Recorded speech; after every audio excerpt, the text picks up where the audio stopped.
Today is September 4th, 2019. We are Sinful Blaq Entertainment, and this is the Ovatyme Sports Show.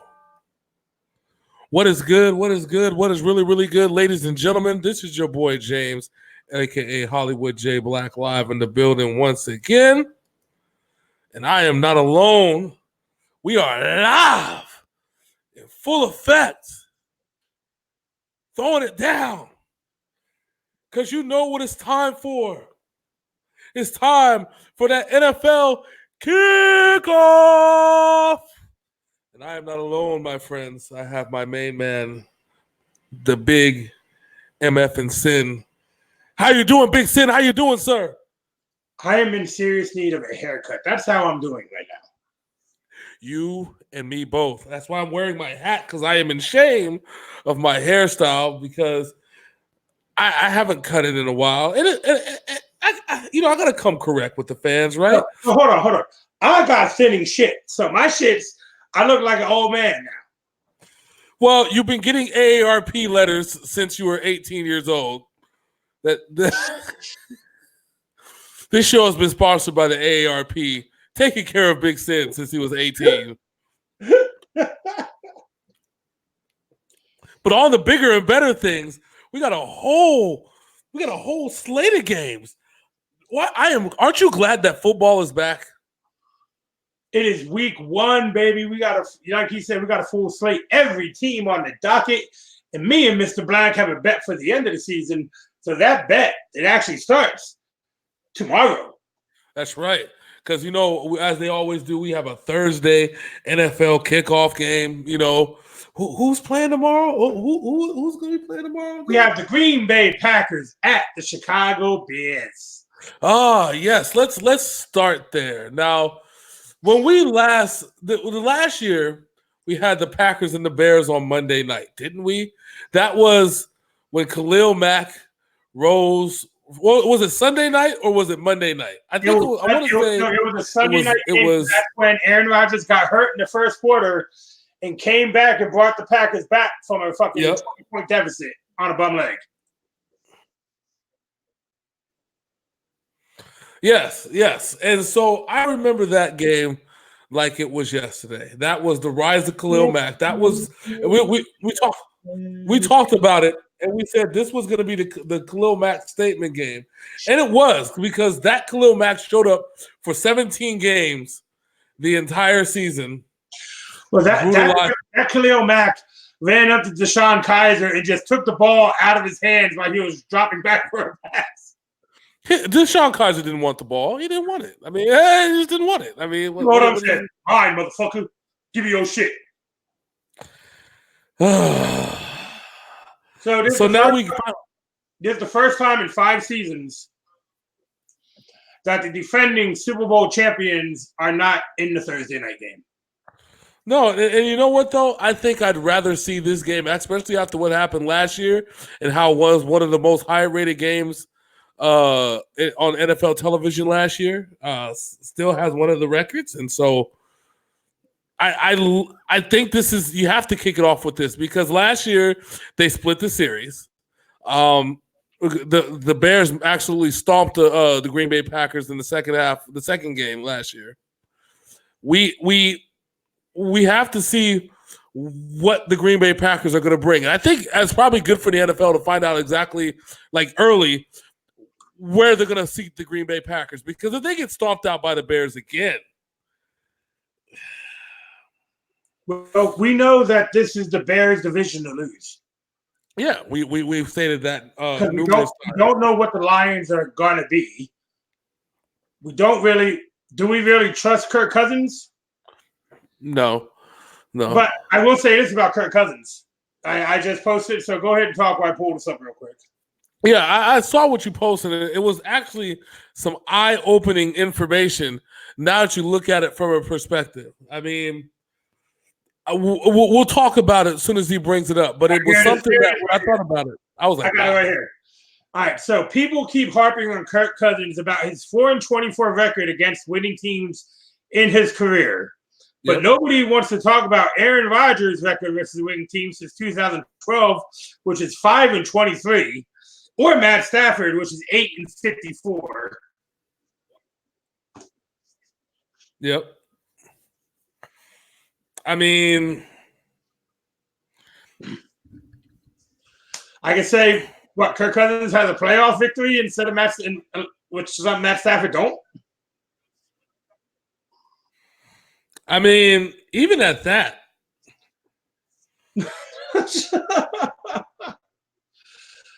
But it goes is what I keep telling everybody in the world. I've been. Go ahead. But I've been telling everybody. I said, no, you cut out. You were in and out. I didn't say nothing. So it's been what I've been saying this whole time. Aaron Rodgers is overrated. I've been saying this for the last couple of years. Overrated. I've been saying it. I've been saying it for years. The fact that Aaron Rodgers performs well doesn't say much.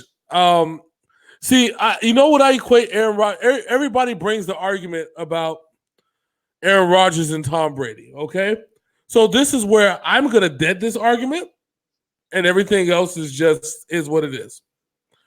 So let's see. Aaron Rodgers, up until last year, dominated his division, right? Well, but he hasn't played a full season in 4, so. Well, when he's played, he's dominated his division, right?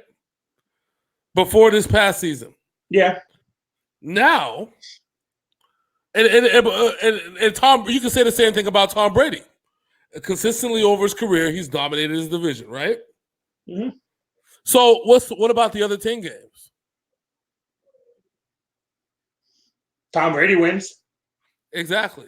So I mean, we have this. It doesn't matter because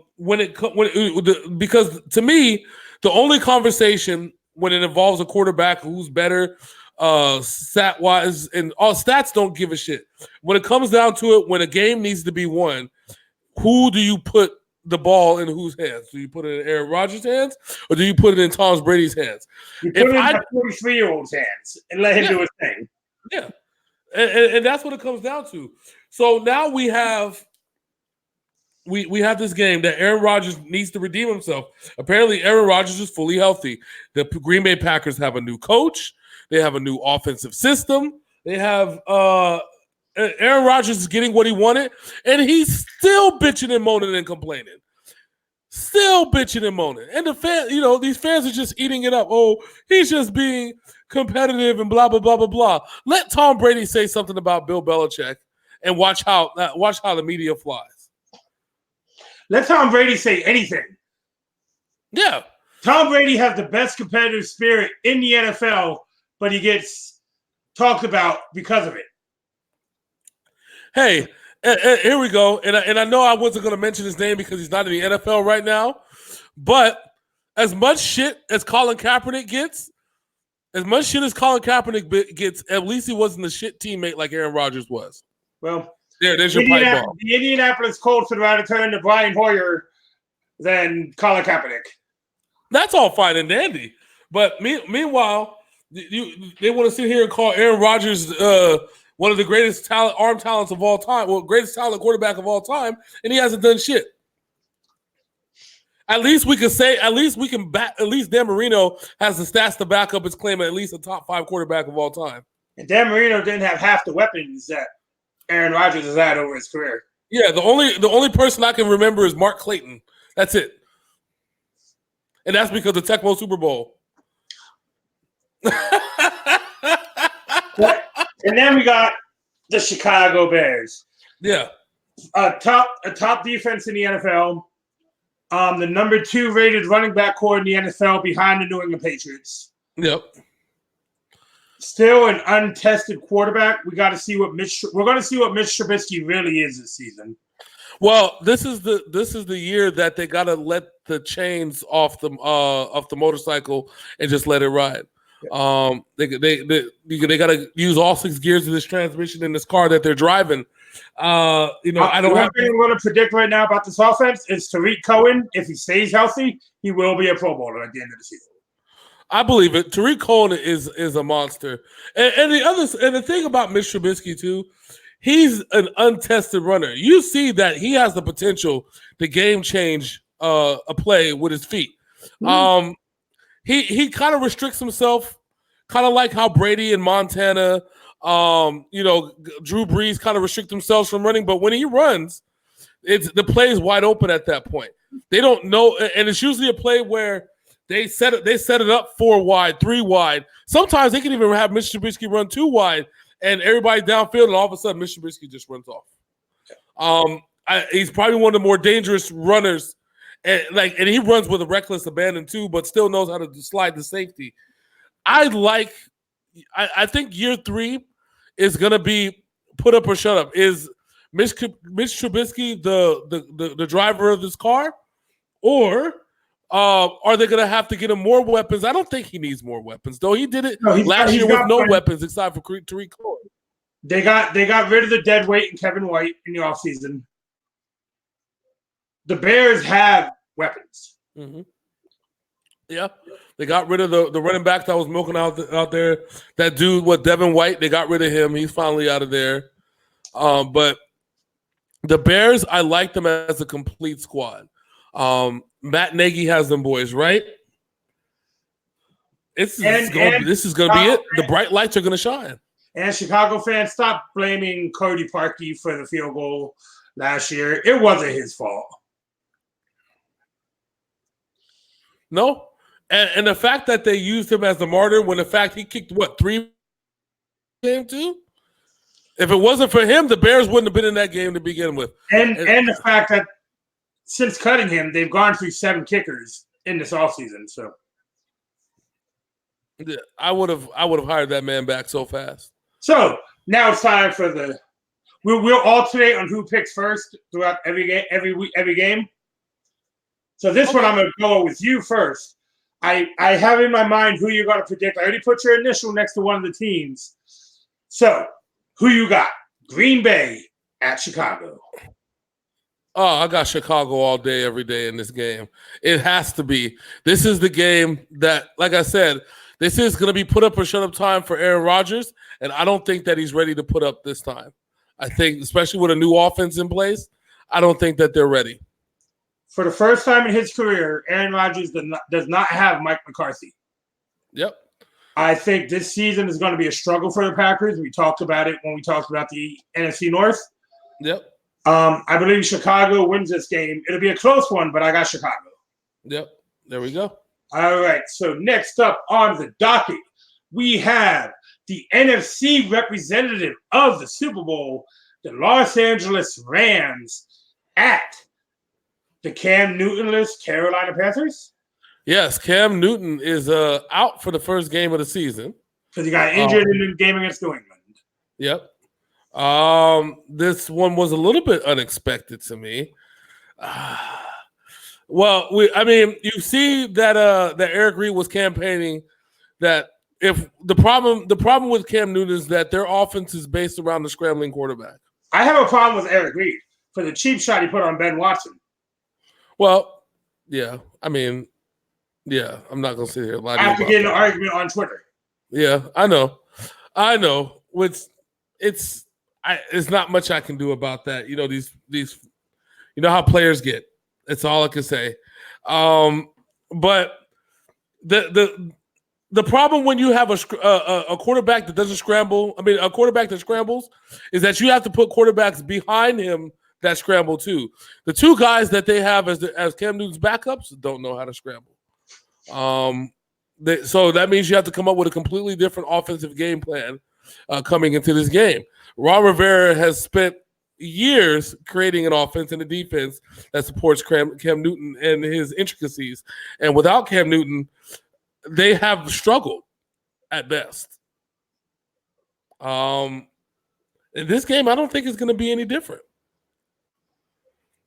Well, and what they just cut one of the top wide receivers too. Yep. Yes, they did. Like, what the fuck? I don't know. I honestly think at this point, I mean, if we're not gonna have people in place, is gonna have Cam Newton, as you know, a Cam Newton-esque backup. This might be a rebuild year. Well, there's no team tanking harder right now than the Miami Dolphins. I'm gonna put Carolina a little under them because the Miami Dolphins are completely tanking. Yeah, they're super tanking. They are the Coke Especial with pure sugar of tanking. They are ready. We're gonna trade our best offensive lineman and one of our top wide receivers. Yes, for biscuits and a piece of gravy. They traded a quarterback for a young quarterback, a second-year quarterback. Also getting another backup quarterback in there as well. But then they traded Pouncey. Yep. And Kenny Fields. And Laramie Tunsil. Yeah, I know. But we'll get to that. We'll get to that. Miami. All right, so we got the LA Rams. Will there be a Super Bowl hangover on this team? Will Sean McVay finally let Jared Goff call a hot route and actually throw the ball? I don't think there'll be a Super Bowl hangover on this game. Remember how I told you, we talked about how the Rams, whenever the Patriots beat a team, they expose that team for who they are, right?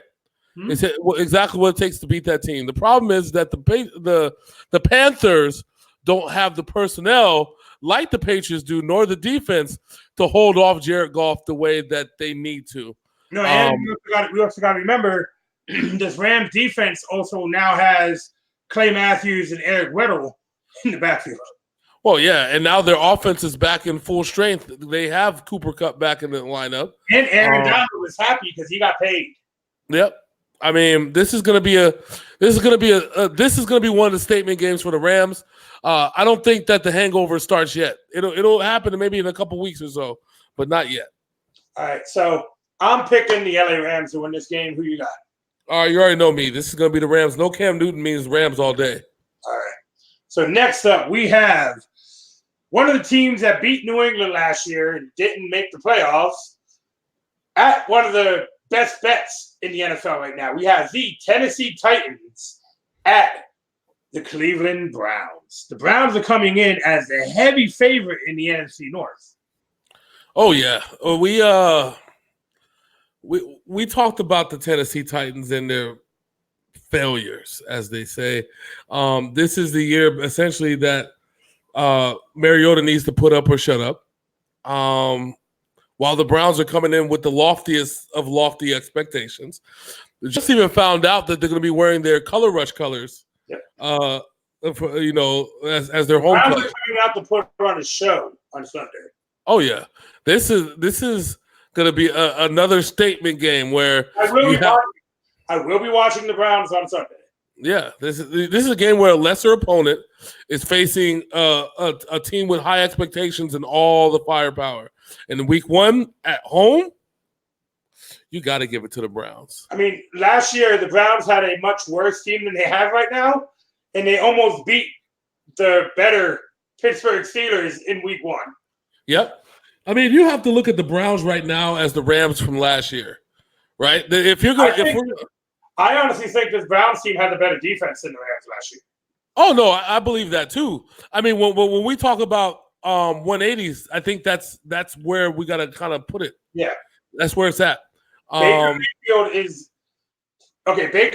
either going to excel or he's going to die.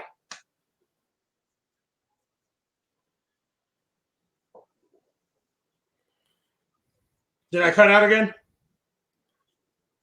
You still there? Hello? James?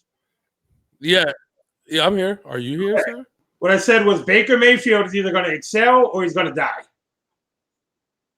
Yeah, well, I think that Baker Mayfield's going to excel. What's his name? Mike Vrabel has a hell of a defense, though. Let's start there. His defensive scheming has been top notch this year. I mean, well, last year was always top notch. Mainly when he lost games is that his offense failed to get in positions to where his defense didn't have to break their back to try and stop him. But my only issue with the Titans this year is they have Marcus Mariota for 4 games. They have Tannehill for 4 games. Who's going to play the last 8? Yeah. Because you know they're both going to get hurt. Yeah. If Marcus Mariota doesn't turn into a pocket passer at some point, then Marcus Mariota's career is going to be over sooner than later. You're going to be looking at another RG3. Probably worse. Yeah, because he didn't get the wins that RG3 got over his career. Yeah, exactly. I mean, Mariota has some key wins, but not like, I led a whole entire team to a playoff type win. You know what I'm saying? Because even RG3. Yeah, because even a year that the Titans did go to the playoffs, he didn't make it there. No, he was hurt. Yeah, and so that's what you got to look at. Like, I can't until Mariota shows me pocket presence and the fact that he can stay healthy, I can never root for the Titans. I'm sorry. It's not going to happen. And like you, I like Mike Vrabel. He's a Patriots alumni. He won 3 Super Bowls with the Patriots. I love him. Yep. But I don't like him as a coach. No, I told you I like his defensive scheming. I think he's one of the better defensive minds next to Bill Belichick. I mean, you could tell that he learned from Bill Belichick. Yes. You know what I mean? That Patricia Belichick tree. He's over there. Yep. But like, can I just interrupt with something with New England real quick? Earlier. Go ahead. Did you see the New England Patriots hired Troy Brown as their wide receivers coach? Yes, I did. That was pretty fucking amazing, to be dead honest with you. I was like, there it is, because they got a whole new receiving core coming in this year, and it sucks because their number 1 draft pick is hurt this year. Here we are for the first 6 weeks, but they did re-sign Demaryius Thomas. So yeah, which there you go. So who had a big game in the last preseason game. Yes, he did. Yes, he fucked. But all right, you're on the hot seat. Tennessee at Cleveland. Mr. Blaq, who gets the W? Oh, Cleveland is going to be a big one. I think this is going to be the show. This is it. This is it. They've been preparing for this. Freddie Kitchens' offense is spectacular. We've seen it flashes in the preseason. We've seen backups get off in the preseason. Baker did not have a bad drive in the preseason. No, not at all. And he didn't have Odell at all. That's what I'm saying. And you got backups getting off too. Like, they had 3rd or 4th stringers just lighting it up. That tells you how good that offense is. So I got the Cleveland Browns also. I think they're going to put on a show, and they are still my pick to be playing the Patriots in the AFC Championship game this year. Yeah, I like it. I really like it. All right. So next up, we have, was it a flash in the pan? Yes, it was a flash in the pan. We have the Kansas City Chiefs at the Jacksonville Jaguars.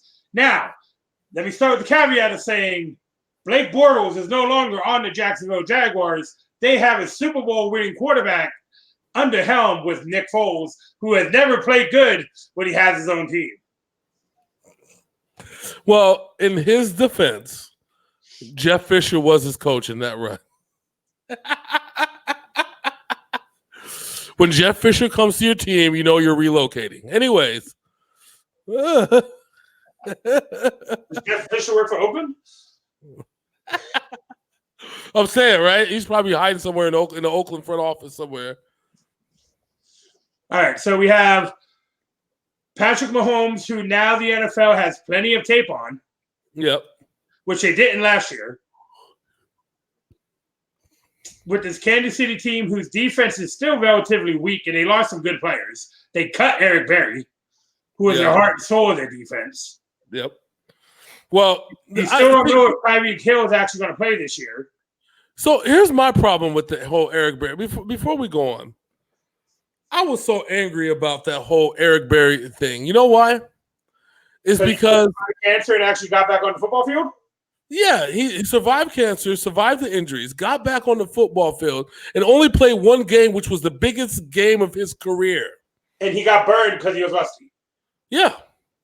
I mean, why would you put somebody in that position? Yeah. How are you going to? Okay. Eric Berry had success against Gronk last year. Gronk knew last season was his last season. He played all out in that Kansas City game. Yeah. Eric Berry was not stopping that man. No. Who Gronk in the second half of that game went for 115 yards. Yeah. I'm telling you, he played only one game. It gave his heart and soul to Kansas City. It's just like the Cody Parkey situation, that where the mistake that he made, as simplistic as it was, which has cost them to advance into the playoffs, but they made him the martyr of last season. I didn't like that. I didn't like that at all. However, we're still talking about Kansas City and Jacksonville. Jacksonville used to have one of the best defenses in the NFL 2 years ago. Last year, that trend turned all the way around. That did a whole 180. Well, okay, I'm going to interrupt you. I think Jalen Ramsey is going to have a step-up season because last year he opened his mouth and got burned on 60% of fucking passes against him. Oh, yeah, that's 100% true. My whole thing is like this, though. Remember, the whole key is to beat Kansas City, you got to be able to keep up. That's really the definition. Only very few teams have been able to keep up with Kansas City. The Niners to try and play. That's real. The Patriots had kept up with them, beat them because Tom Brady. The Patriots dominated them. Yeah. You had San Diego was able to keep up with them because Phillip Rivers. Jacksonville I don't think they can keep. I know it's Nick Foles. I know it's a new era, but they still have, which was a lack of offensive players outside of Leonard Fournette. That problem hasn't changed. They haven't signed any top 10, top 20, nor top 30 receivers in the NFL. That they had an opportunity to, and they failed. Hell, Des Bryant would have been a big improvement. They failed to do that. Des Bryant tears his Achilles in practice. He's not going to be an improvement over anybody.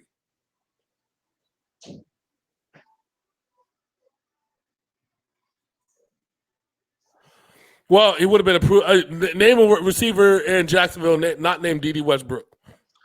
I don't have time for that right now. Exactly. So, which proves my point that signing Des Bryant would have been better than anything that is on their roster. All right. So, this is going to be my weekly bold prediction. The Jacksonville Jaguars will get a career rushing day out of Leonard Fournette and start the season 1-0.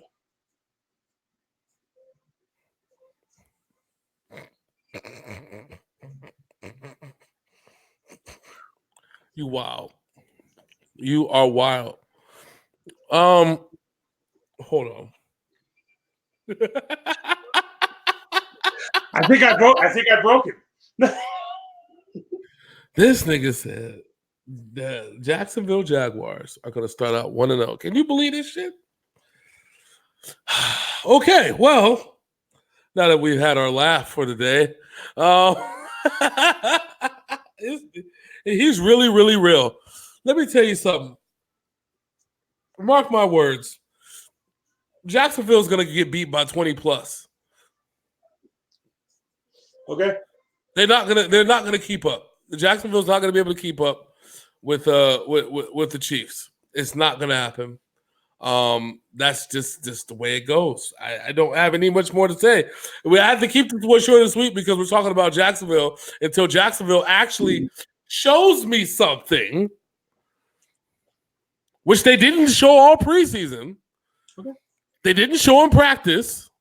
Yes, I know we're talking about practice, not a game. Not a game. We're talking about practice. They didn't show up shit there either. It's not going to happen. Okay. It's not. It's not. I refuse and refute. Okay. So I'm picking Kansas City I put your initial there like 20 minutes ago. Okay. Like, if you haven't guessed already, I'm picking Kansas City. All right, so that's my bold prediction this week. It is very bold. Man, you a braver man than I. Anyway. You know, it's been like 110 here for like 3 straight weeks, so don't mind me. Anyway, somebody go check. Next up, we have, for the first time in I think a decade, the Joe Flacco-less Baltimore Ravens at the aforementioned tanking Miami Dolphins. Oh, I feel so bad for the coach of the Dolphins. He had one good season as a defensive coordinator, only calling half the plays for New England. Then he got this big coaching job in Miami, and then he traded away all that talent. This literally reminds me of what happened in Denver last year, right? Brian Flores is not going to make it through the season as the Miami head coach. No, I think he's going to quit and go back to New England. Fuck this shit. No, they got Jared Mayo as their defensive coordinator now. He ain't going back to New England. I think he'll go back as his assistant's assistant. Better than this shit show that's in Miami. Fucking shit. This Miami team fired Adam Gase, who, as we know from the press conference with the Jets, is kind of tweaky. Adam 8-8 Gase, baby. 8-8 Gase. This is his first season. The Miami Dolphins don't go 8-8 in like 20 years. Oh no, because they'll fuck around and end up 1-15. They keep fucking around. I mean, maybe that's what they want, to be dead honest. They see it worked for the Browns. Shit. This Miami team, I feel bad for Josh Rosen also because he's getting put into this shit. He got put into bad enough that he was running for his life last year in Arizona. He's going to have to double down on that now that they traded their best offensive lineman. This man's going to go for 1,000 yards rushing and 1,000 yards passing like he did last year. You know, that's not even the worst part. You know what the worst part about this shit is? Okay. Is that when all the rumors started, they were supposed to be trading Laramie Tunsil for Jadeveon Clowney, right? That's what the rumors were at the beginning of the day, 3 days ago. Hold on, Kenny Stills got traded because he doesn't like Jay-Z. That's why Kenny Stills got traded. He got the owner let go off the what's the team? The inclusion committee or some shit like that. I'm thinking to myself, you had the opportunity to trade for Jadeveon Clowney and you didn't even do that. Like, you didn't even get that right. You let Seattle snatch up Clowney. The Miami Dolphins are now Mark Cuban saying, hey, tanking's good. Dallas Mavericks. Yeah, pretty much. Well, and you know, Miami knows a bit of thing or two about tanking. I'm talking about the whole city. You know what I'm talking about. Yeah, the fucking Marlins. The Marlins, he traded all the good players to the Yankees. For what? I still don't know. We still, I think it was a sack of cash, to be dead honest. They win games. They win like 5 games and every other week. So remember, I told you every time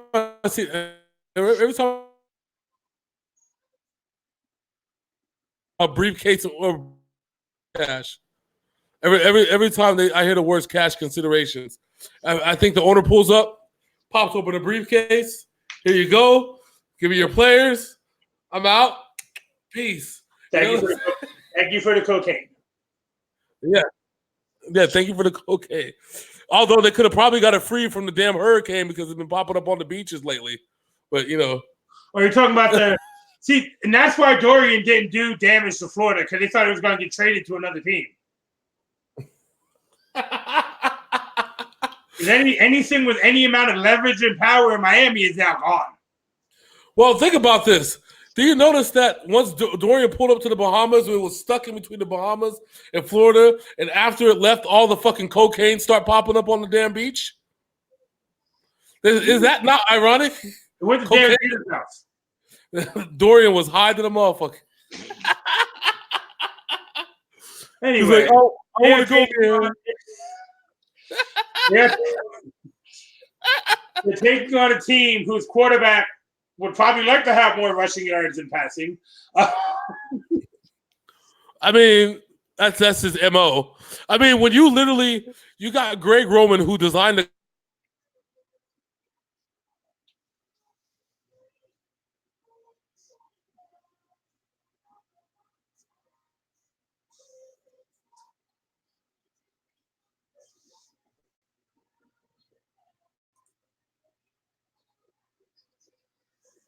I don't know what happened to James. I don't know if it froze up on everybody's end or is it just my stuff?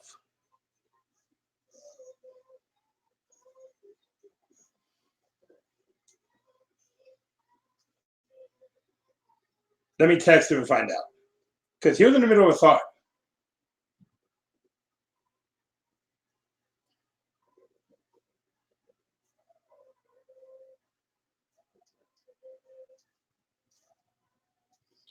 Well, he's gone. So I guess I'm still alive.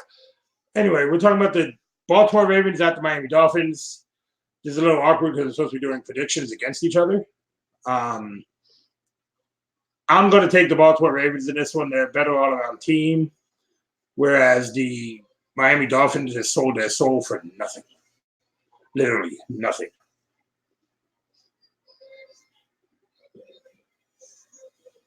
What the fuck happened? Am I ever live anymore?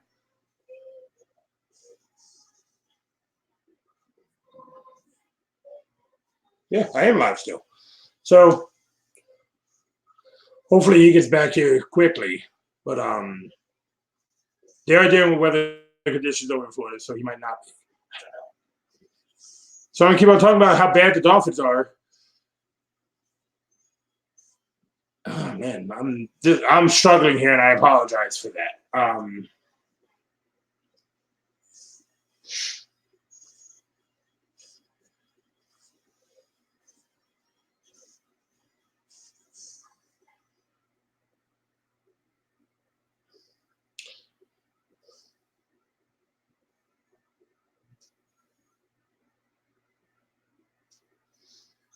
We try and call this man, see what the hell's going on.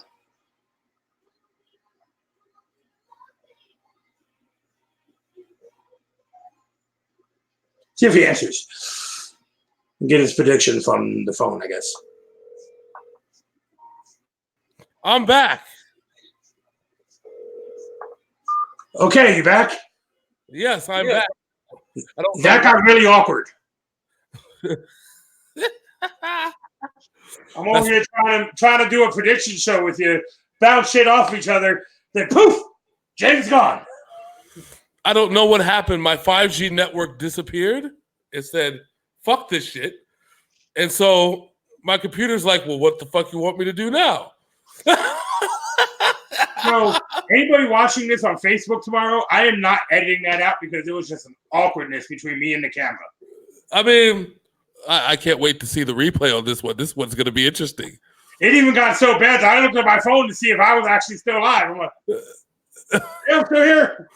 At the end of the world, Dorian got you. Anyways, it was Dorian's it was a cocaine cane. That's what it was. Anyway, I made my prediction. You're going to have to rewatch it to find out who I picked.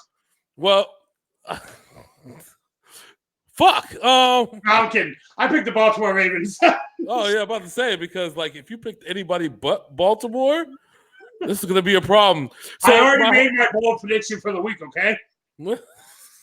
So as I was saying, Greg Roman is the architect of the Colin Kaepernick offense. Literally the architect. See, that's why you got cut out. Because they knew you were going to bring in Kaepernick again. They're like, no, fuck you, fuck off, go. So it's not ironic that Lamar Jackson has the same number. Oh, okay. I'm just trying to throw it out there. I mean, I think that Greg Roman only recognizes people with the number 7. And you knew that the shit wasn't going to work out. You think Greg Roman knew how to use Joe Flacco last year? Really? Really? We see how that worked out for regular quarterbacks in San Francisco. It didn't work out at all. Exactly.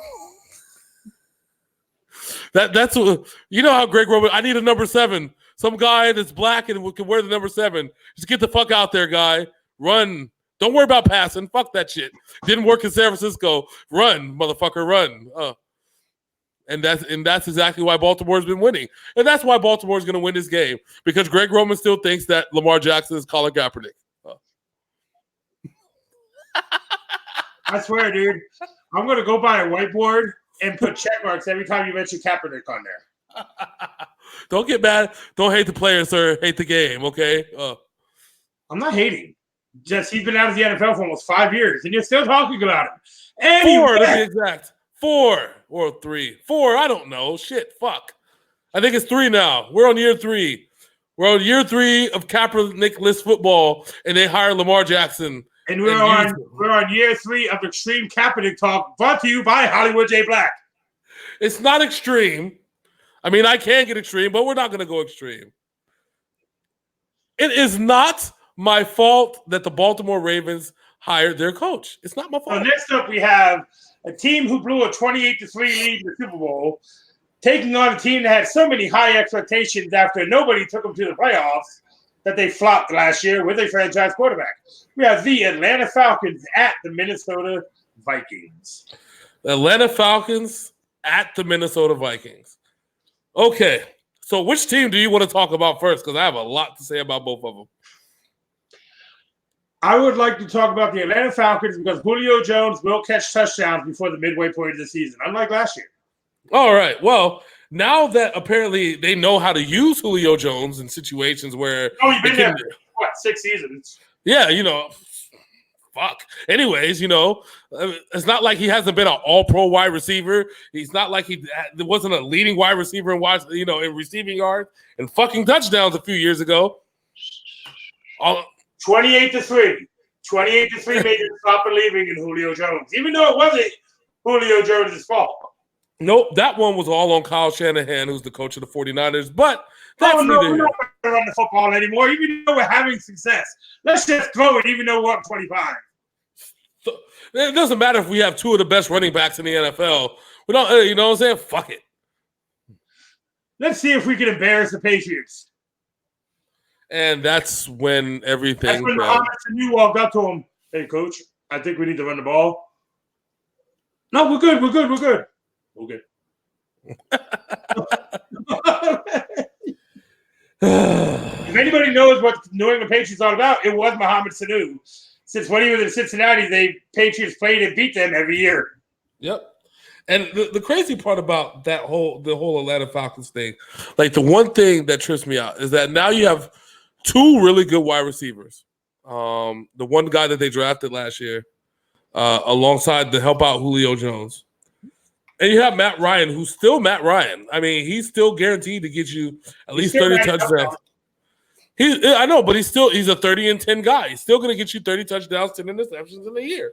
That's exactly what Matt. You know what you're getting with Matt Ryan. You would think that at this point that you'd find a defense, that can stop somebody, and they haven't.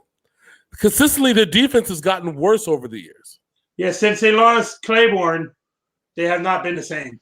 Nope, not at all. And now they're going against the Vikings team who has found their swagger. They know how to win games now. They're a run-first team now. That's what they are. They're basically doing the same thing that Washington did when they had Kirk Cousins in his more successful years. But Kirk Cousins can't beat winning teams.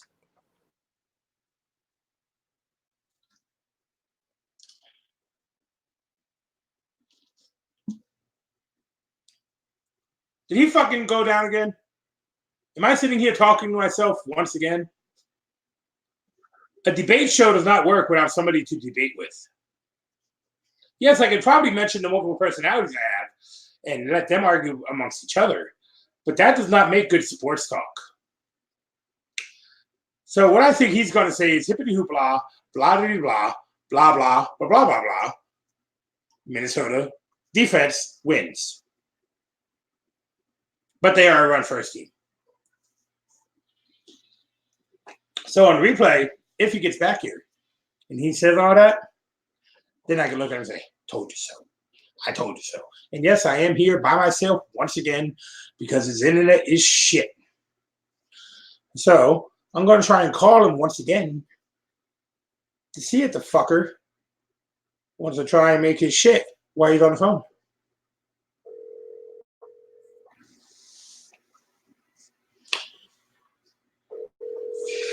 Sorry for being awkward, guys. I'm back again.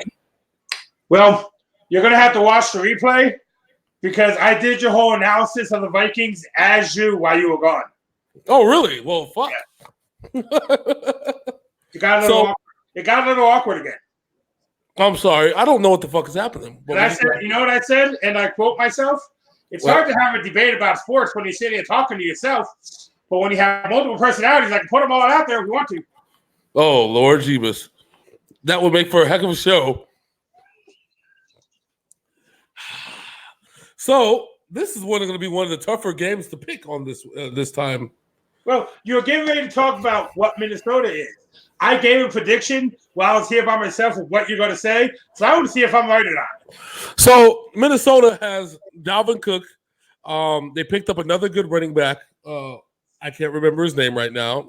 His name eludes me right now, but they got another good running back. They still haven't got a top flight wide receiver outside of Stephon Diggs. Kyle Rudolph is still there.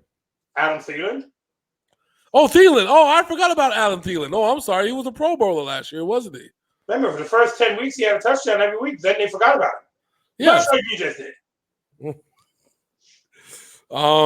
There can only be one dominant white wide receiver in the NFL, and his name is Julian Edelman. Anyways.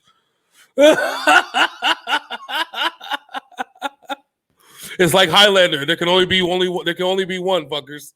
Anyways, but that's neither here nor there. The point is that the Vikings have found their swagger. I think to a point where they're going to actually take it to the Atlanta Falcons. Their defense, though, that's where the key is.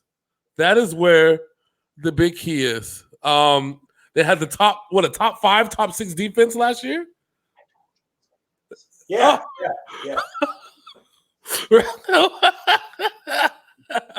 What? I said you're going to talk about the running game and the defense being the keys to the Minnesota Vikings. God damn it.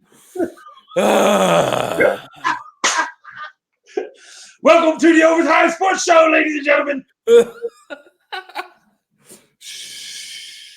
Where you get Sin in his crazy shit. Yeah, we have no script, so he wouldn't have known that I would even said that to begin with. So, it's gonna come down to whether they can stop Julio Jones or not. Matt Ryan is good enough to make this a game. All right, so you're on the hot seat. It's your turn to pick Atlanta and Minnesota. I'm taking Minnesota on this one. I think they can grind this one out fairly well against Atlanta. Atlanta's defense is not as good as Minnesota's defense, but I still think it's going to be a decent scoring game. But Minnesota's defense is going to come in the end. All right, I'm going to take the offense of the Atlanta Falcons in this game because they're going to want to make a statement early in the season. Yeah, there you go. All right, so next up, we have two teams who play in a division they're not going to win. Oh, boy. Who would that be? We have the better staffed Buffalo Bills who cut LaShawn McCoy at Le'Veon Bell in the New York Jets. This game, I'm not even interested in. No, I am interested in this game. Let me tell you why. Because I want to see what happened. I mean, initially 2 weeks ago. Oh, wait, hold on. Before you make that statement, we forgot to mention, even though I picked Jacksonville in the game, the Kansas City Chiefs picked up LaShawn McCoy, who's only going to give him 6 games of action because he's another one who can't stay off the injury list. He went back to Andy Reid, who cut him from Philadelphia. You know, it's messed up because the Patriots were trying to sign him too. Patriots don't give a shit. They just offer contracts to people now. Okay. We don't need you over here. You want a Super Bowl? They can get on the fucking bus. Yeah. You want to win a championship? Come on. Yeah. We'll sign you for the NFL minimum, but you'll be a Super Bowl champion. Michael Bennett is happy as shit in New England right now. Remember, he stated that he hated the New England Patriots. Yep. Gotta love them goddamn Super Bowl rings. Because of what he said was, it's nice to be on a team where the coach actually treats you like a human being. Well, you remember Bill Belichick loves fucking defense.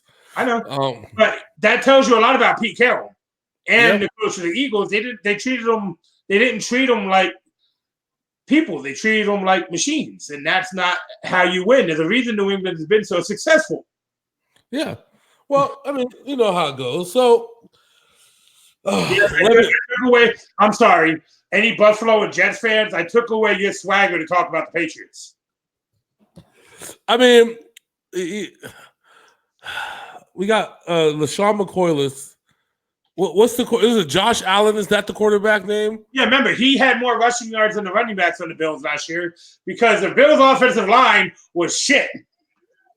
I mean, why keep a high-paid running back when you have Josh Allen? And you signed the Dallas Cowboys, Julian Edelman in the offseason, and Cole Beasley. So there's your 100 catches, 1,000 yards right there.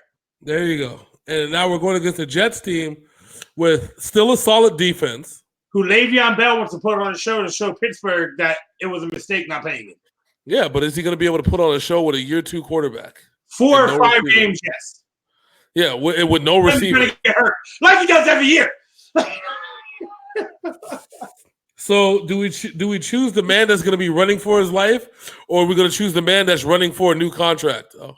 Well, since I'm picking first and I don't care about this game, I picked the New York Jets just because they're at home and they have a better defense than the Bills have an offensive line.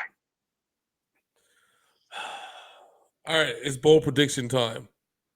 You going Buffalo? I'm going with Buffalo. My nigga, you got to remember the Jets started off last season without a quarterback and went 3-0 to start the season. I'm going Buffalo. I think Josh Allen's going to be running for his life again, but this time it's going to turn into a win. All righty, buddy. I know. And I feel bad. Well, I don't feel bad. Buffalo and Jets fans, you teams are shit. Okay? Let's just be real. Let's call a spade a spade. No, let's really call a spade a spade. Tyrod Taylor got you to the playoffs, and then you said, "Fuck, this is a rebuild season." After this, oh, okay, appreciate it. You know why? Why? They don't want a black quarterback. Fuck. Well, now they have no quarterback because he's a running back. Josh Allen is a 2019 Cordell Stewart. Just a guy who got put in there to play a position he don't really know how to play. They fucked around. They fucked around. Didn't want a black quarterback. Ended up with Christian McCaffrey. Oh, but who can actually throw the ball? Yeah. Well, maybe. I don't know. Actually, that still has to be proven in the NFL. So, you got Rex Burkhead as the quarterback for the Buffalo Bills right now. I mean, because he can't drop back long enough to pass. What the fuck? Yeah, because he goes his motion is a 3-step drop back. By step 1.5, he's already got the 2 ends on his ass, so he's got to go straight up the middle. Exactly. I mean, we don't know if Josh Allen can throw it because he hasn't had the fucking time to do it. So you're and like I said, sorry, not sorry, but once again, the New England Patriots are going to win this division easily. Oh yeah, and don't be blaming the Patriots. Fuck this shit. Because you guys can't get better, it doesn't mean the Patriots should get worse. Yeah. They're probably waiting for Tom Brady to retire before they do anything. Well, there's probably going to be another 3-year extension at the end of the season. Yeah, that's pretty much it. There you go. Tom Brady, and for some reason, he does not age. Anyway, next up, we have an NFC East battle of a very mediocre team against a team whose quarterback is, if he plays like he played last year, running around like a scared little bitch, they're not going to do much. We got the Washington Redskins at the Philadelphia Eagles. And the reason I say that about Philadelphia's quarterback is Carson Wentz was not the same quarterback as after he got back from injury that he was before. And you know what? I'll be dead honest with you about Carson Wentz. I don't like Carson Wentz. You don't like him? I like him to a point. I think they made a mistake. I think they should have kept Nick Foles there. See, I don't think that, though. Let me tell you why. And hear me out for a second. I will. So, I honestly, in my heart of hearts, believe that Carson Wentz felt the pressure of what would happen that if he got injured or didn't perform well. I think that was always in the back of his mind. And it would consistently would have stayed on his mind had Nick Foles stayed there, because once Carson Wentz fails, then you could be like, you got to bring Foles in. Bring Foles in. Come on, guys, bring Foles in. Why isn't Nick Foles in the game, huh? Carson Wentz, even though he scored 3 touchdowns, did 1 interception that cost us a game. Bring Nick Foles in. Come on, guys. Nick Foles. Foles. And that's what have been the whole narrative for God knows how long. At some point, you got to get rid of that narrative. It literally reminded me of Montana and Steve Young. Montana was out for a year and a half. They bring back Joe Montana, and he performs just like he normally performs. But it was the whole thing with Steve Young. Montana was in the back of his head. Steve Young will never be as good as Joe Montana. He always heard that. So the Niners had to make a choice whether we keep Joe Montana, bring him back like he normally was, or do we trade him? Do we send him away, and then we can let our own quarterback thrive? And that is exactly what the Eagles did. They wanted the franchise to thrive. Because let's not make a mistake about it. Carson Wentz is the franchise. I don't think he's a franchise quarterback. That's still up for debate. That's what this year's to find out. The good thing is that with his contract is that after this year, if he's not, they have an out. Yeah, but they have an out, but they have no one to fill the void. Well, that's what the draft is for. Fuck it. Okay, what if he gets hurt again halfway through the season? Who's Carson Wentz's backup? Oh, fuck if I know. Exactly. I didn't watch the Eagles preseason games. I don't know who his fucking backup is. I mean, what the fuck you want me to do? I can only do so much with standard cable, okay? To me, the Philadelphia Eagles is a lot like your internet today. Shady at best. Which is why they tried to sign Shady McCoy. Anyways. And he decided, like I said, he went back to a coach who cut him. Yeah. Yeah. So they had to make this decision. At the end of the day, they had to choose Carson Wentz over Nick Foles. Because then you would have said, I drafted the future. Yes, he got hurt, but when he was playing well, he played well. And then you just abandon that? You can't do that. Washington, on the other hand, is a different story. Who is starting week 1? Is it Colt McCoy or is it Haskins? Neither. Who? The guy who played for Denver last year and took Minnesota to the NFC Championship game 2 years ago. Oh, Case fucking Keenum. Oh, yeah. Case Keenum is the starting quarterback for the Washington Redskins. And they're going to live to regret that decision. No, I think he's only going to be there for maybe 4 or 5 games, and then Haskins will come in. Yeah, I think at this point. Because Haskins has shown in the preseason he's not ready. Yeah. I mean, he's got arm talent, and he's there. He will dare to throw the ball, but Haskins is the problem with Haskins is he's still young. He needs some kind of guy. He's still young. No, Hoskins lymphoma? Yeah. Wow. Cancer joke. Wow. Well, Frank Reich will teach him right. I think Frank Reich is not there no more. Who's the coach? Oh yeah, that dude. Fucking Frank Reich is there. Gruden. Oh yeah, Gruden. Jay. I'm thinking of the Eagles. Why did I think of the Eagles? I don't know. Anyways, because Frank Reich was the offensive coordinator for the Eagles before he went to Indianapolis. Yeah, he's not the coach. Yeah, so that's going to be an interesting conversation we got to have when we talk about that game. But so, who do you got, Philadelphia or Washington? Philly easy in this one. I am going to agree with you on that one. Even though I talked a lot of shit about the Eagles, they're better than the Redskins. Yeah. All right, next up we have great. We always seem to have these segues that just work out. We have the now Andrew out of luckless Indianapolis Colts at the LA Chargers, who don't have their best running back. Yes, this is an interesting conundrum. Melvin Gordon is sitting out the season. Yeah, and this is how it's going until There could be a last minute trade that happens before, but we don't even know if that's going to happen. But what the Chargers are asking for, which is a lot more than what the fucking Texans asked for Clowney, they're not going to get. No, because you think about it like this. How can you tell me that a running back isn't worth paying? And then in the same breath, you say, oh, we want all this because he's worth this much to us. Because they are the LA Chargers. They can't even sell out a soccer stadium.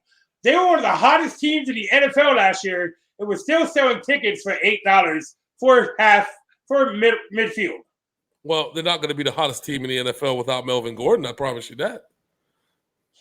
But they still got old reliable. Phillip Rivers is going to put up 5,000 yards and 30 touchdowns. Oh, let's bring up the Melvin Gordon stats, shall we? Let's see. Let's look. Melvin Gordon. I will also say this: the Indianapolis Colts don't have a quarterback. Oh no, and we'll get to that in a second. All right. So Melvin Gordon, we're talking about a two-time Pro Bowler out of his 4 years that he's played.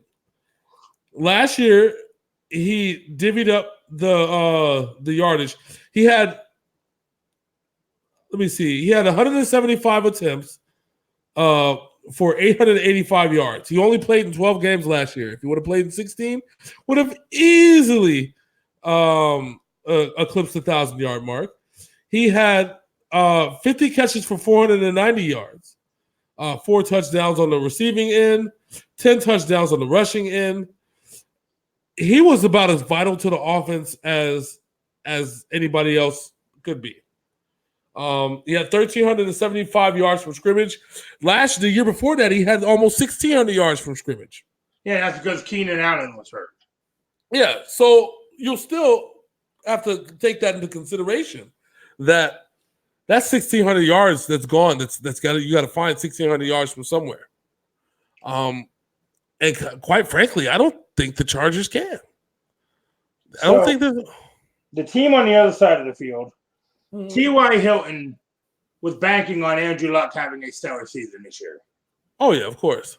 But also, T.Y. Hilton says this is the best Colts team he's ever played for, currently. Yeah, well, I mean, Frank Reich is still the coach. Brissett has still played very well. But they're talking Brissett might not even start week 1. Well, I don't see who else can. Hoyer.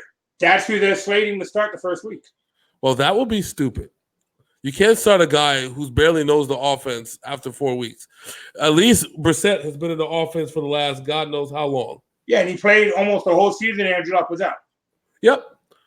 I mean, he's been an understudy of the Frank Reich. I'm just like, you know what's hilarious about this? What? The 2 quarterbacks for the Indianapolis Colts are both Tom Brady's backups.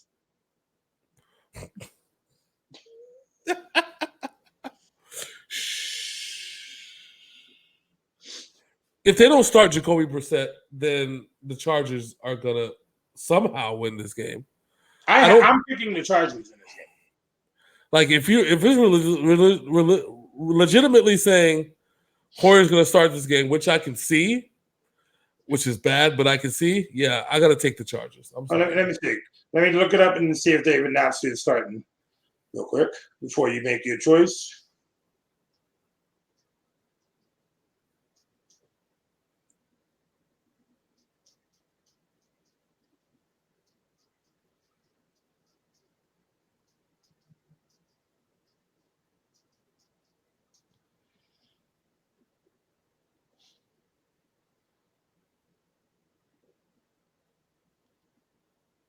All right, so the Colts give Jacoby Brissett a 2-year, $30 million extension. Yep. But on their depth chart, right now, yep, Chad Kelly's the number 1, Brissett's number 2, and Hoyer's number 3. But it says here that Jacoby Brissett will probably be the starting quarterback. I'm gonna still go with the Chargers because they're mostly a whole team without Melvin Gordon. Still, this is gonna be a different type of Colts team coming in. There's going to be some growing pains on this one. I'm going to still roll with the Chargers. So do you think the Colts overpaid for Jacoby Brissett? No. 2 years, $30 million. You're giving a guy $15 million a year, which is top 20 quarterback money for a guy who's shaky. I mean, let's put it this way. We're talking about a guy who also, during the worst offensive line years of the Indianapolis Colts, took his shares of bumps and bruises, the bumps and bruises that Andrew Luck should have probably taken that year. Yeah. Let's talk about Andrew Luck real quick. In his 7-year career, he only played 6 years, right? Out of 7. Yep. He was sacked 185 times. Yep. He was hit 375 times. Yep. That is why Andrew Luck retired. Yep. We can blame the previous coaching and previous management of the Indianapolis Colts for Andrew Luck's short career. Yeah. Because all they had to do was draft a couple of offensive linemen high in the draft, which they never did. Nope. And what I solely put this one on Ryan Grigson. Because Chuck Pagano went into Grigson's office and begged him to draft offensive linemen. And he shot trade for offensive. Yeah, he did. You know why? You know why? Irsay's a fucking drunk. Yeah. Well, he wanted skill players. Grigson wanted skill players to take away from the fact that they had no offensive line. But my thought is, if you see that the top 5 quarterbacks in the NFL all have some of the best offensive linemen in the NFL. If you deem Andrew Luck as your future and one of the best quarterbacks in the NFL, give him a goddamn offensive line. What the fuck is wrong with y'all? They ended a man's career who probably had Hall of Fame potential. Oh yeah, easily. And you know me, I talked a lot of trash about Andrew Luck when he played. That's because I'm a Patriots fan. He never could beat Tom Brady and the Patriots. That was his kryptonite. Yeah. But that man was fun to watch, even though he looked like a caveman. Yeah, but I bet you 9 times out of 10, if we weren't talking about him playing the Patriots, the Colts always had a great shot to win every game that Andrew Luck was playing and was upright in. Can I put a little seed of something in your brain real quick? Yeah, sure. It's something I read on a website. I can't remember which one it was, but it said Andrew Luck is taking the season off, and next year he will be the backup quarterback in Tom Brady's final season in New England, and that's who New England will turn the reins over to. That would be interesting, especially because they know how to draft. I actually think that the Patriots are going to aim a little higher, considering if you've seen what college football has been producing over this past weekend. Well, I'm going to give the Patriots credit because they could have made the mistake and left Brian Hoyer on the team and not did anything with Jared Stidham. Jared Stidham played phenomenally during the preseason. Oh, yeah, he did. He did. No doubt about that. I think if this is really going to end up being Josh McDaniels' team in a couple of years or so, when Bill Belichick retires, just saying, it's going to look. I could see Andrew Luck coming out of retirement. It would give him a year or two off just to let his body heal and his mind heal. You know, because probably got PTSD sitting back there and getting killed all the time. Or the other thing is that they've been talking about Andrew Luck is people forget his dad is running the XFL. Yeah, that's true. A year from now, Andrew Luck could be a premier quarterback and be a championship quarterback in a league of nobodies. Oh yeah, very easily. We're the only ex-NFL defensive lineman who has signed with the XFL so far in the Dakadong suit. Yeah, which obviously you would think that his dad would make sure that he has some of the best offensive linemen in football. And he's not playing against, the highest caliber talent. He would go there and be a star. Oh yeah, easily. He would be the face of the XFL if it happened. Oh yeah, easily. All right, so we're both going with the Chargers on that game. Yep.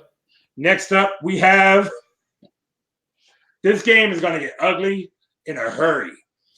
We have the AJ Greenless Cincinnati Bengals at the Jadeveon Clowney now defensive-led Seattle Seahawks.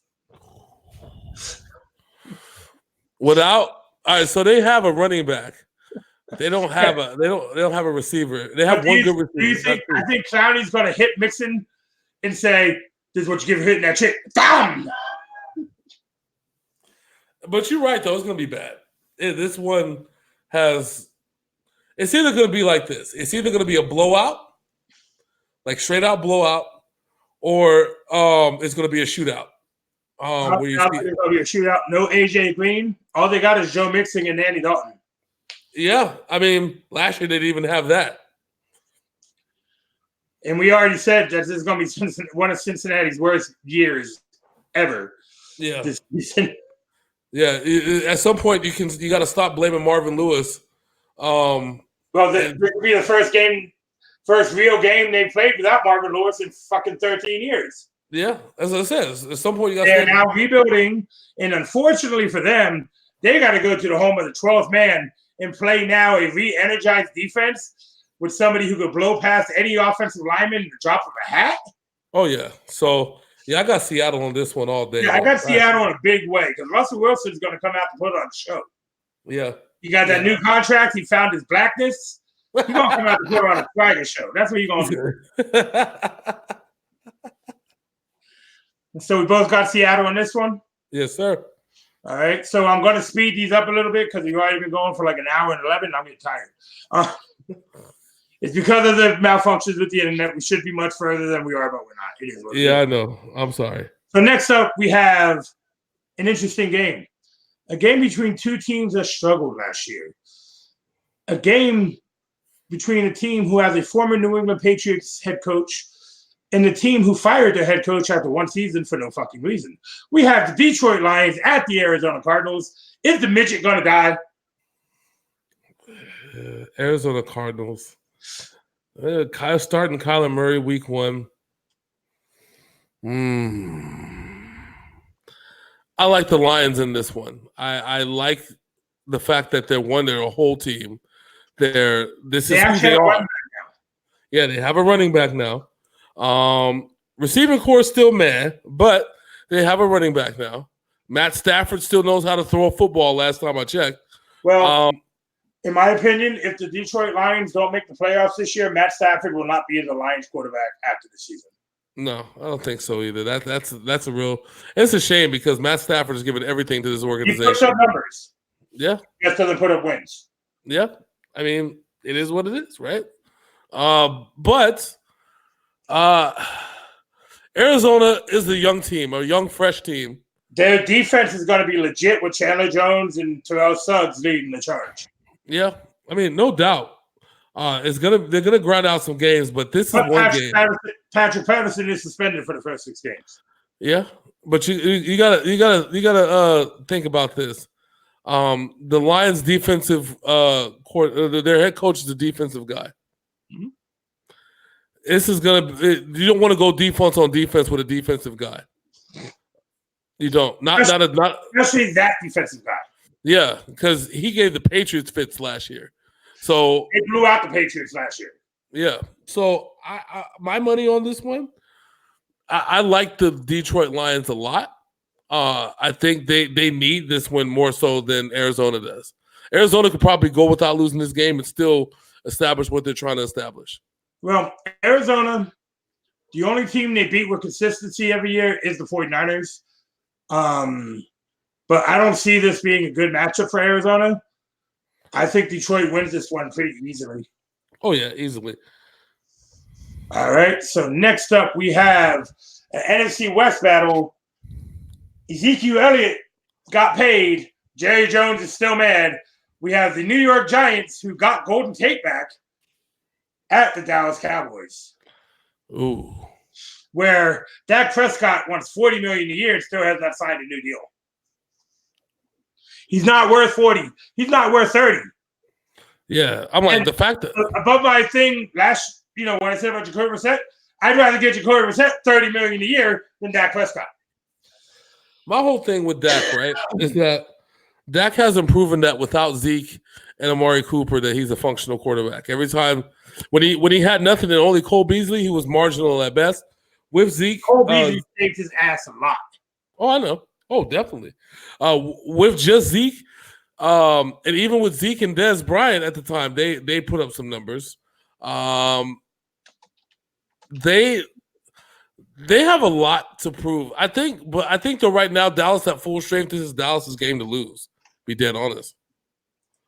That's exactly what it comes down to. This is literally Dallas's game to lose. Zeke is happy. Prescott's going to have to show that he's going to be worth a $40 million man. I don't think that he can though. But they didn't figure out me. I call it like it is. Dallas is at full strength. You got to roll with Dallas.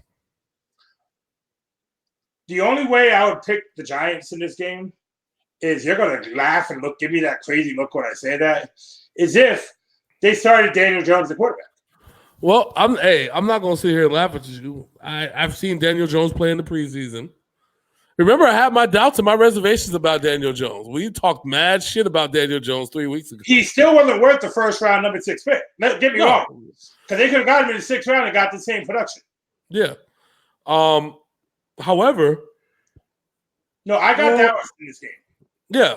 I think that we still have to see Daniel Jones against first-team defenses. Yeah. We haven't seen that yet. He's going to throw 3 interceptions and 3 touchdowns in this game. Yeah. But Dallas will still win. Yeah. So I got Dallas. I like Dallas. You got Dallas. Let's roll it. All right, next up we have your San Francisco 49ers at the who knows what the fuck they're doing Tampa Bay Buccaneers. Tampa Bay didn't solve their problem last year, which was they got more holes on their defense and switched cheese. And they lost their second of their 2-headed receiving monster. Yep. And on top of that, their offensive-minded head coach is gone. But look, Arians is good. No, Arians is good, but he's the defensive-minded head coach, but also a quarterback whisperer. So this is one of those things that he's going to rein in. He's going to rein in Jameis Winston. He's going to give him all the crab legs he can eat. Yeah, but this isn't going to be shootout season in Tampa Bay. It's not going to be like that anymore. With that said, Bruce Arians has always had problems against Kyle Shanahan offense. Well, let me say this before you go off on a tangent. Yeah. I picked the 49ers. Oh, well, I'm impressed, sir. I think Jimmy Garoppolo is going to have a big game against that shitty Tampa Bay defense. Yeah, that's it. Swiss cheese, baby. Swiss cheese. I'm rolling with the 49ers. I put it on there before we started the show that you were picking the 49ers. Remember the one time I didn't pick the 49ers last year, they ended up winning. Remember I told you all hope was gone for the team, and you gave up on them. They won the week after. Then they lost the rest of their games. Hey, but I did pick the one game. I said they were going to beat Seattle in Seattle. I picked it. I said it. I said it was going to happen at the beginning of the year. I said they're going to beat Seattle. I said this is going to be the first year that they beat Seattle in so many years. Next up, Sunday Night Football. We have the matchup that is usually a premier matchup of a season. We have the faltering Pittsburgh Steelers traveling to Foxborough Stadium to play the New England Patriots. No Le'Veon Bell. No Antonio Brown. No Antonio Brown. No defense. No defense. And this is the team that the Patriots are going to be playing? Yep. I'm not even going to talk no more. Patriots all way. That's it. This is this your king? That's exactly it. Gotta hit it with the Killmonger shit. Is this your king? So, when the schedule first got announced 10 weeks ago, and they announced that Pittsburgh was traveling to New England opened up week 1 as a 18-point favorite over the Pittsburgh Steelers. And justifiably so. And that was after the Glock retirement, before Josh Gordon got put back in the league. Just as they deserve, yes.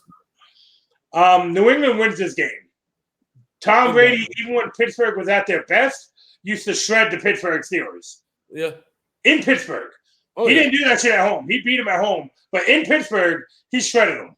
Oh, yeah. How John Cena said it, made the steel curtain look like Venetian blinds. Nasty. I think we have a big game from Tom Brady and the running back core of the New England Patriots in this one. I think a big game from everybody. Fuck this shit. Josh Gordon going to have a coming out party. I think Demaryius Thomas is going to go off because he's always played well against the Steelers. Oh yeah, exactly. That's what I'm saying. Like it's a wrap. All right. So next up, we got 2 Monday night games. Why they do 2 Monday night games in week 1? It don't matter because everybody's asleep by the second one. Which, given the matchup of the second game this year, I see why. We have the first game. We have the clownyless Houston Texans traveling to the Bayou to take on the New Orleans Saints. Who them boys? Who them boys got a wide receiver with a brand new fat contract who's ready to make some noise. The Texans had a lot of problems against Tom Brady. Offensive scheming wise, you know that the Saints are going to take it to him. Alvin Kamara is going to go for 200 yards in this game. Oh, it's going to be bad. You've seen the problems that they've had with their offensive line in the preseason. This is the starting offensive line trying to protect Deshaun Watson, which is the reason. They did get the pothead from Miami, Tunzel. Yeah, but this is going to take some time to get him schemed in and ready to go. I mean, you just can't throw an offensive lineman in there and hope for the best. It's not how it works. As much as you want to, it's just not how it works. Unfortunately, and I say this about Matt Patricia and Mike Vrabel, former people under Belichick seem to think that they can do what Belichick does. Belichick has an offensive line that he could bring in anybody and they'll block well. No. Ask Trent Brown, who failed in San Francisco, became a Pro Bowler in New England, and now has a $100 million contract in Oakland, where I guarantee you he's going to fail. Yeah, of course. It's all about the system. It's all about how you scheme up. But the Saints have been doing Saint things for a while now. They're coming back fully healthy. They're angry. They're pissed after how the season ended last year. And Michael Thomas predicts that he's going to have a 3,000-yard receiving season. Yeah. You know me. I think I've already told you. My Saints, not my Saints, but the Saints are my pick for the NFC to be NFC champions this year. Well, we all deserve and we all want a Brady Breeze Super Bowl. Yeah. It's what we need. This is it's to be what perfect. We deserve. Yeah. Oh yeah, definitely. That way Roger Goodell can't fuck it up with his bullshit. I think it'll be great. There's so many storylines you can do it. I think either way, I think the Saints have got this one. This is an easy one for me to pick. Yeah, Houston, they have issues. They still got who I think is the best wide receiver in football in DeAndre Hopkins. Yeah. Their running back core got nailed badly when Lamar Miller is out for the season now. Mm-hmm. In our prediction show, I predicted that he would have a big season. Yeah, that was rough. But didn't they bring in Duke Johnson? Yes, they did. They traded for him. He is a good running back. Yep. But unfortunately for the quarterback who I do like watching play, Deshaun Watson, he's going to have some problems here. Oh, yeah, 100%. Defense is very, very good. Yeah, no doubt. They had one slip-up last year in the first week. I don't think that mistake's going to happen again. I got the Saints winning this game probably by about 30. Yeah. I don't think that much. Maybe about 15, 20. You got to remember, they went through a 7-week period last year where they scored 55 points a game. It only gave up like 7. Then they got screwed by the Rams in the playoffs. Like I said, motivated, angry, frustrated. And this is probably Drew Brees' last year too, so he's going to be looking to put on a show. Oh, yeah, definitely. So, as I said, the next game is kind of especially now that Antonio Brown is arguing that he shouldn't have been fined for skipping practice. We have the Denver Broncos at the Oakland Raiders. The Oakland Raiders are on Hard Knocks, which means they're only going to win 3 games this year. Will this be one of them? Against Denver? It's at Oakland. At Oakland. Von Miller looks resurgent in the preseason. He did have a horrible season last year.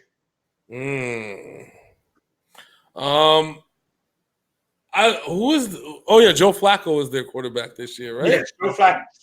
Broadway Joe Flacco is the quarterback of the Broncos. I like the Raiders. I don't, you know me, I never cheer for the Raiders, but I like the Raiders in this one. I actually put your name on Denver. I thought you were going to choose Denver. I thought so too, but isn't Philip Lindsay is hurt? There's a lot of people. Yeah, and you know that was the catalyst of the Denver Broncos year was Philip Lindsay. And they cut Shane Ray. Yep. Oh yeah. No, I never cheer for the Raiders. I'll pick them. But I'm going to say, okay, I said they're only going to win 3 games this year. This is going to be one of those 3. I think Antonio Brown has a big game. Derek Carr has a big game. Trent Brown actually blocks well for 1 game in the season because Derek Carr likes to run to the left side of the offensive line. Trent Brown was the right guard. They put him on the left tackle position. He's going to struggle. Derek Carr will probably get injured 9 games into the season. And then it's the Nathan Peterman show, ladies and gentlemen. But the Oakland Raiders will win this game. This will be the 1 of 3 victories this season. Yeah, I like it. So those are our week 1 predictions. We disagreed on a few, so we should have a nice little starting point to our wins and losses for the season this year. Yes, sir. I am so happy. We are only 16 hours away from kickoff of the 2019-2020 NFL season. I look forward to doing these shows with you as long as you don't leave me awkwardly hanging by myself, talking to different personalities about a debate. It's going to be really weird, especially when you do the fucking recording for the podcast. That's going to be the really weird. That's going to be the really awkward part. It wasn't me. It was the internet. Okay, that should be fun. I can't. Much like his internet. I'm Big Sin. That's Hollywood J. Blaq. This has been the NFL Kickoff Show for week 1. We'll see you next week. That's right. Until then, we are out this bitch. And like his internet, deuces.